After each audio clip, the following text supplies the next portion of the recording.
പ്രശ്നങ്ങൾ കൊണ്ടാണ് ഈ റാഡിക്കലുകൾ കൂടുന്നത്. ഈ റാഡിക്കൽ കൂടി വരും. മനസ്സിലായോ?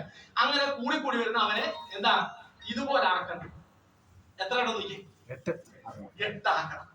അതാണ് സ്റ്റേബിൾ. അപ്പൊ ഇപ്പൊ 7 ഉണ്ടെങ്കിൽ അതേതാ മിസ്സിംഗ് ആണ്, ഒരെണ്ണം മിസ്സിംഗ്. അപ്പൊ അൺസ്റ്റേബിൾ. അപ്പൊ ഒരെണ്ണം അവർ വേണം. അതിനാണ് അവർ ഇങ്ങനെ കയറി പിടിക്കുന്നത്. അപ്പൊ ഇലക്ട്രോണുകൾ വേണം. അപ്പം നമ്മുടെ ശരീരത്തിൽ 60-ലധികം രോഗങ്ങൾ ഉണ്ടാകുന്നത് ഈ റാഡിക്കലുകൾ ആധിക്യം കൂടുന്നതാണ്. ഇതൊന്നും കമ്പനി പഠിപ്പിച്ചിട്ട് ഞാൻ പറയുന്നതല്ല, ഇതൊക്കെ കോമൺ. നിങ്ങൾ ചുമ്മാ ഇതൊക്കെ നെറ്റിലടിച്ചാൽ മതി. റാഡിക്കലുകൾ ശരീരത്തിൽ കൂടിയാൽ എന്തുണ്ടാകും ചോദ്യം കൊടുക്കും ഗൂഗിളിൽ, ഓട്ടൻ ഇത് കാണും. ഇതൊക്കെ ആര് കണ്ടുപിടിച്ചിരിക്കുന്നതാണ്? പ്രശസ്തരായിട്ടുള്ള ഗവേഷകര് ഗവേഷണം നടത്തി റിസർച്ച് ചെയ്ത് കണ്ടുപിടിച്ചിരിക്കുന്നതാണ്. 60-ലധികം രോഗങ്ങൾ. അതിനകത്താണ് വാദം, ക്യാൻസർ, മാരക രോഗങ്ങളെല്ലാം. ഈ അവസ്ഥകൾ കൊണ്ട് ഡോക്ടറിന്റെ അടുത്ത് ഡോക്ടർ ഇതുവരെ പറയൂ, ഈ ചരിത്രം മുഴുവൻ പറയൂ, നിങ്ങളുടെ ഓക്സിജന്റെ റാഡിക്കലുകൾ കൂടിക്കിടക്കുന്നു, അതുകൊണ്ട് എല്ലാം പറയൂ. ഒന്നും മിണ്ടത്തില്ല. മുട്ടിന് വേദന അല്ലേ, കൊണ്ട കുടിച്ചു, 5 ഗുളിക കുടിച്ചത്. ഇത് ഒരാഴ്ച കഴിച്ചു വരും കേട്ടോ. എന്താണെന്നോ എന്നാ പറ്റിയെന്നോ വല്ലോ 90% ഡോക്ടർമാർ ഒന്നും പറയത്തില്ല, വിശദീകരിക്കുന്നേ. ശരിയാണോ? അപ്പം ആ സമയത്താണ് നമ്മൾ ഈ കിടന്ന് വിശദീകരിക്കുന്നത്. ഡോക്ടർ പോകേണ്ടതായിരുന്നു, പക്ഷേ അല്ല ആർക്കും വിശദീകരിക്കാൻ. അപ്പൊ ഇങ്ങനെ ഈ റാഡിക്കലുകൾ ശരീരത്തിൽ ഇപ്പൊ നമുക്കൊക്കെ അവശത ഉണ്ടെങ്കിൽ നിങ്ങൾ വിചാരിച്ചു എന്താ കുഴപ്പം? ഇത് കിടപ്പുണ്ട്, ഈ സാധനം കിടക്കുക. അത് കൂടുമ്പോഴാണ് വാദം. അത് മനസ്സിലായി. അതായത് ഈ അവസ്ഥ കൂടുമ്പോൾ ഒരു മനുഷ്യനുണ്ടാകുന്ന അവസ്ഥ വിളിക്കുന്ന പേരാണ് ഓക്സിഡേറ്റീവ് സ്ട്രെസ്. ഓക്സിഡേറ്റീവ് സ്ട്രെസ് നമ്മുടെ സെല്ലിരിക്കുന്നത് എങ്ങനെയാന്ന് നോക്കി. ഇതെങ്ങനെയാ ഈ റാഡിക്കൽ കൂടുമ്പോൾ ആ സെല്ലിനെ പുറത്തെ കവറിങ് പോലത്തെ പോയിട്ട് ഈ പരുവത്തിലാവും. ഇപ്പൊ നമ്മുടെ ശരീരത്തിൽ പല കോശങ്ങളും എങ്ങനെയാ സ്വന്തമായിട്ട് ആ കോശത്തിന്റെ പ്രവർത്തനം നടത്താൻ പറ്റാത്ത അവസ്ഥയിൽ കിടക്കുക. അത് എത്ര കൂടുന്നോ അത്രയും നമ്മള് അതാ ഇരുന്നിടത്തിരുന്ന് തൂങ്ങുന്നതും. മനസ്സിലായി? മേലെ പണിയെടുക്കാൻ ചിലർ കണ്ടിട്ടില്ല, വീട്ടമ്മമാര് രാവിലെ കാപ്പി ഉണ്ടാക്കി ഇനി 10 മിനിറ്റ് കിടക്കണ്ടേ, എന്നിട്ട് അടുത്ത ഉച്ചയ്ക്ക് കൊണ്ടുപോകുക. മനസ്സിലായി? ഇനി ഒരു മീൻ മേടിച്ചോണ്ട് വന്നു, അതിന്റെ പുറകെ ഭർത്താവ് അടുത്ത മീനോട് മേടിച്ചോണ്ട് വന്നത്. ഇതെല്ലാം കൂടെ ഇന്ന് തന്നെ വിട്ട് കറി വെച്ച് കഴിഞ്ഞാൽ അതുകൊണ്ടാണ് ദേഷ്യവാ. എന്തുകൊണ്ടാ? മേല അതായത് ചെയ്ത് ഭയങ്കര അവശത. ഇനി വാദവും ഈ പ്രശ്നങ്ങളൊക്കെ ഉണ്ടായി അവശത കൊണ്ടാണ്. അപ്പൊ ഈ കോശത്തെ തിരിച്ചെങ്ങനെ ആക്കണം? നോർമലിലേക്ക് ആക്കണം. ഇത് മുഴുവൻ റാഡിക്കൽ കിടക്കുന്നതാണോ? ഇതിനെയാണ് ഓക്സിഡേറ്റീവ് സ്ട്രെസ്. അപ്പൊ ഇതിനെ തിരിച്ചാക്കണമെങ്കിൽ പുറത്തു നിന്നും നമ്മൾ ഇലക്ട്രോണിനെ സപ്ലൈ ചെയ്യണം. അകത്ത് തന്നെ ഇല്ല, അകത്ത് കിട്ടും. ഏതാ? കഴിക്കുന്ന ഭക്ഷണത്തിനകത്ത്. അതാ ഞാൻ പറഞ്ഞത്.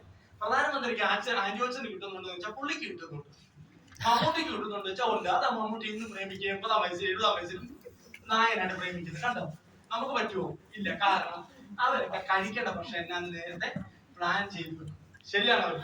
നമ്മൾ മാർക്കറ്റിൽ ഇന്ന് വിലക്കുറവ് എന്താണോ അത് മേടിച്ച് കഴിക്കാൻ പറ്റപ്പെട്ടവരാണ്. ശരിയല്ലേ? ബീൻസിന് കഴിച്ച് 2-3 ആഴ്ചയായിട്ട് 210 മേടിക്കൂ. ആ ബീൻസ് അത് നമുക്ക് വേണ്ട. നമുക്ക് ഏതാണ് വിലക്കുറവ് അതാണ് നമ്മൾ കിട്ടാൻ. ശരിയല്ലേ? ഇതാണ് നമ്മുടെ അവസ്ഥ. അപ്പം അങ്ങനെ വരുമ്പോഴത്തേക്ക് ഇത് കൂടി.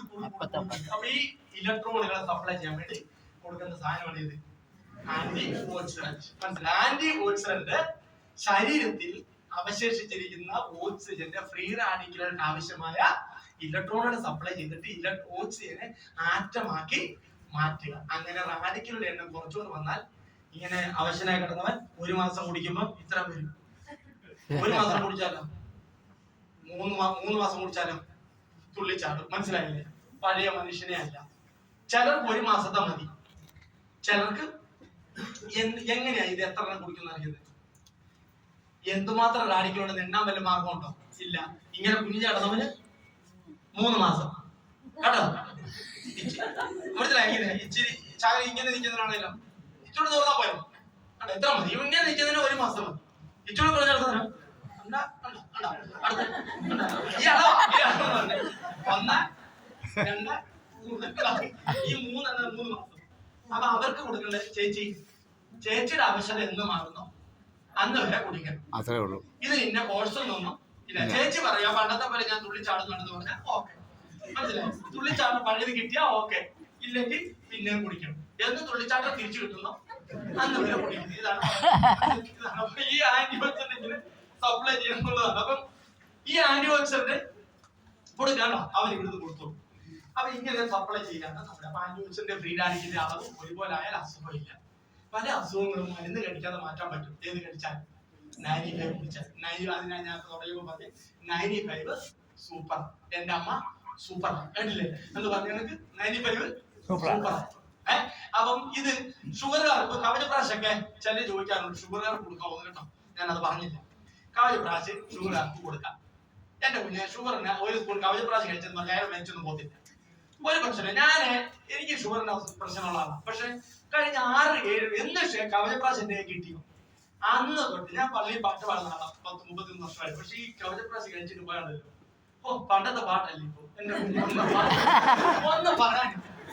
അപ്പൊ എന്റെ വിശ്വാസം അല്ലെങ്കിൽ എനിക്ക് എപ്പോഴും എന്റെ പ്രശ്നം തൊണ്ടയിൽ ഇങ്ങനെ പാടിക്കൊണ്ടിരിക്കുമ്പോൾ ഇതാ പഠിക്കുന്നത്. ഇപ്പൊ ആ പ്രശ്നം മനസ്സിലാവുന്നുണ്ടോ? ഈ കവചപ്രാശിന്റെ പ്രത്യേകത. എനിക്ക് ഷുഗർ എന്ന് പറഞ്ഞൊരു കാര്യമുണ്ടോ? എനിക്ക് ഇതുവരെ ഷുഗർ ആയിട്ടില്ല. ഞാൻ എന്റെ അനുഭവം പറഞ്ഞു. എനിക്ക് ഷുഗർ ചിലർ ചോദിക്കും ഷുഗർ കഴിക്കും. എല്ലാം ഒരു ദിവസം ഒറ്റ ടിന്നങ്ങ് തിന്നുവാണ്. അല്ല, ഇത് ഒരു സ്പൂണല്ലേ തിന്നുന്നുള്ളൂ. ഈ ഷുഗറുകാർ തന്നെ ഒന്ന് ഓർത്ത് നോക്കി. ഷുഗർ ഉള്ളവരെല്ലാം മധുരം കഴിക്കാതിരിക്കുകയാണ്. വീട്ടിൽ നിന്ന് കഴിക്കുന്നില്ലെന്നേ ഉള്ളൂ.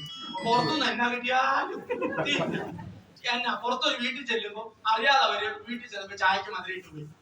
നമ്മൾ കുടിക്കത്തില്ലേ? നമ്മൾ എന്നാ പറയുന്നത്? അവരെന്നാ പറയും? ഒരെണ്ണം കുടിക്കാം, ഇന്ന് ഒരെണ്ണം കുടിച്ചെന്ന് പറഞ്ഞ കുഴപ്പമില്ല. ആ ശരി. നാളെ ഒരു വീട്ടിൽ ചെന്നു അവര് സ്ക്വാഷ് കലക്കിക്കൊണ്ട് വന്നു. ഒരെണ്ണം കുടിക്കാം, ഒരെണ്ണം. എങ്ങനെ കളിച്ചാലും എല്ലാ ദിവസവും കുറച്ച് ഷുഗർ ആണോ? അപ്പൊ അത് അങ്ങനെ ആകുമ്പോ കവചപ്രാശിന്റെ ഒരു സ്പൂൺ ചെയ്തിട്ട് കുഴപ്പമുണ്ടോ? ധൈര്യമായിട്ട് കുടി. ബ്ലഡ് ഫീഡ്ബാക്ക് അങ്ങനെ പറയാം. 95 ഷുഗർ പി 95 കുടിച്ചിട്ട് പോയി ഷുഗർ പരിശോധിക്കാൻ പോകുന്ന ഒരുത്തര് നിങ്ങളുടെ